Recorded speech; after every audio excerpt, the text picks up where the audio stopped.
ओम कृष्णाय नमः रूपाय उग्रताराय नाथ नीलसरस्वती नमः। माँ उग्रतारा मंदिर भुवनेश्वर ठारू 65 किलोमीटर दूर भूषंडपुर मुलीझरगढ़ ग्राम एक प्राचीन शक्तिपीठ अटे।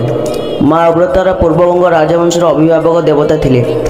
से भूषंडपुर निकटस्थ मुलीझरगढ़ दुर्गर रक्षक थिले। ओडिशार अन्य समस्त दुर्ग पर समयवाली हजिंकर प्राचीन वर्तमान नवीकरण होता मंदिर। से समय निज भक्त मान आदर करुवा बेले तीव्र मनोभाव हेतु माँ उग्रतारा कहुए। यह मंदिर माँ उग्रतारा शक्तिपीठ नाम जनाशुना। माँ उग्रतारा होउछन्ते तीन आखि चतुर्भुजा शक्तिशाली अस्त्र धरती खंडा और नीललटा तांको हाथ में पानी कप ज्वलंत निआ उपरे से एक शव उपर ठिया होउछन्ती। उग्रतारा मुकुट उपर एक सर्प दृश्यमान हुए जहाँ एकादश शताब्दीर लेखक तांत्रिक पाठ्य साधना माल तंत्र समय स्पष्ट भाव में आरंभ होता है।